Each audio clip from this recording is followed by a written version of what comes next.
के भयो कपडा धोएको देख्नु भएको छैन कपडा खोइ कस्तो कपडा हेरौँ त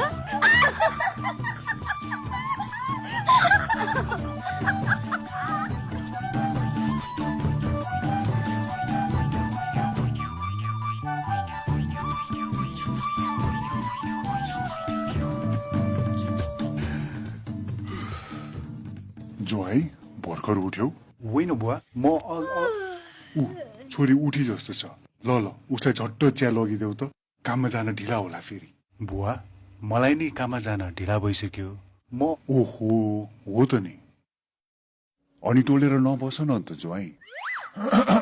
ल पहिला छोरीलाई चिया लगिदेऊ है त म निस्के छिटो गर तिमीलाई नि काममा अबेर होला हस् बुवा साँच्चै सासु आमालाई चिया पुर्याउँदा चाहिँ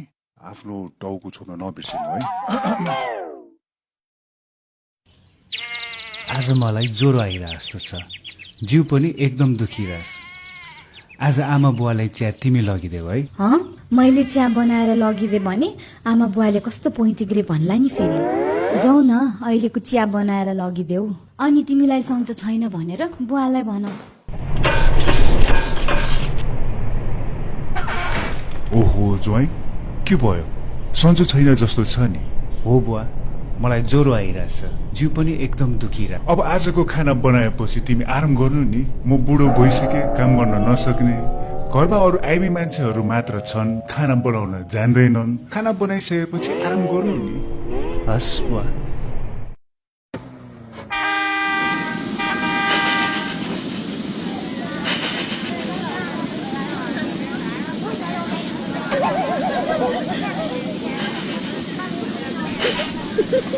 प्लिज तपाईँको हात उता राख्नुहोस् मलाई नछुनुहोस् के चाल हो यस्तो होइन जुन पनि लोकल बस चढे जहिले यस्तै हुन्छ जहिले यस्तो हो भने किन लोकल बस चढ्नु भएको त हो नि जहिले यस्तो हो भने खुरुक्क ट्याक्सी चढेर गयो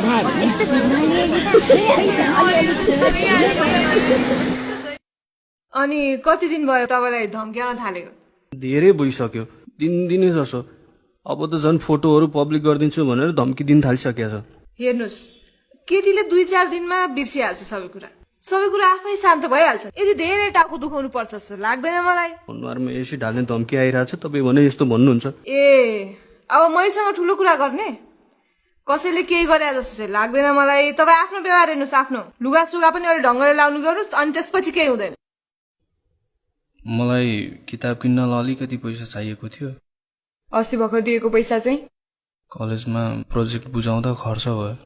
तिमीले पैसा बचाउन जान्दैनौ पैसा केमा खर्च गर्ने भनेर मैले आफै सोच्नुपर्छ घरको काम पनि कहिल्यै समयमा गर्दैनौ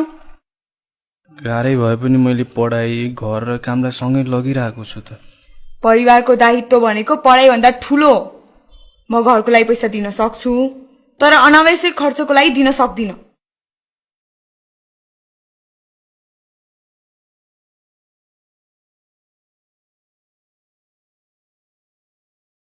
यसपालिको उब्जनी त्यति राम्रो भएन अब खै घर खर्च कसरी पुर्याउने होला ओए ढोका खोल हे खुल्लै रहेछ खोइ त आजको लागि खानेकुरा ल्याउनु भएन अनि छोराको लागि नयाँ पुस्तक चुप घर आउनु पाएको छैन सधैँ कचकच कचकच फेरि सबै पैसाले रक्सी खाएर आउनु भयो नगरा भनेको तिमीहरू दुवैजना बाहिर जा कचकच कचकच कचकच विकट क्षेत्रका युवक तथा पुरुषहरूको शिक्षा रोजगारी र खेलकुदका लागि बजेट प्रस्ताव गर्छु योभन्दा जटिल समस्याहरू छन् तपाईँहरू गैर सरकारी संस्थासँग कुरा गर्नुहोस् त्यसो भए मतदान गर हामी 3 जना मात्र छौं मतदान न्यायपूर्ण हुन सक्दैन आज अलि ढिलो भइसक्यो अर्को बैठकमा नि जानु छ भोलि 8:30 बसेर यो कुराको टुङ्गो लगाउला के कसो तर त्यो टाइममा त हामी उपस्थित हुन गाह्रो हुन्छ घर पुग्नु पर्छ केटाकेटीलाई खुवाउनु पढाउनु पर्यो ठीक छ ल 8:30 पनि भरे भइहाल्छ नि हुन्छ यो हरि यही बोक्सोले गर्दा बिरामी भएको जोसँग यो झर्क्यो त्यो थला परेको अरू को हुन्छ त यो यसैको काम हो बुढीलाई त खायो अब यसलाई पनि खान्छ यसलाई त गाउँबाट निकाल्नु पर्छ बोक्सो प्रथा त एउटा अन्धविश्वास मात्र हो र बुढी मर्नुको पीडा यो वृद्ध अवस्थामा उसलाई जस्तो अरूलाई के थाहा अरूलाई हानि पुर्याएर उसलाई के फाइदा तर उनले यो घर जग्गा छाडे कसलाई फाइदा हुन्छ हेर्नुहोस् त एकपटक के को अन्धविश्वास नि देखिरहेछौ त बोक्सो प्रथाको नाउँमा दुर्व्यवहार गरेकोमा कानुनी कारबाहीमा परौला नि यो त गैर कानुनी काम हो हामीले पुलिसलाई फोन पनि गरिसक्यौ आइपुग्नै लाग्यो होला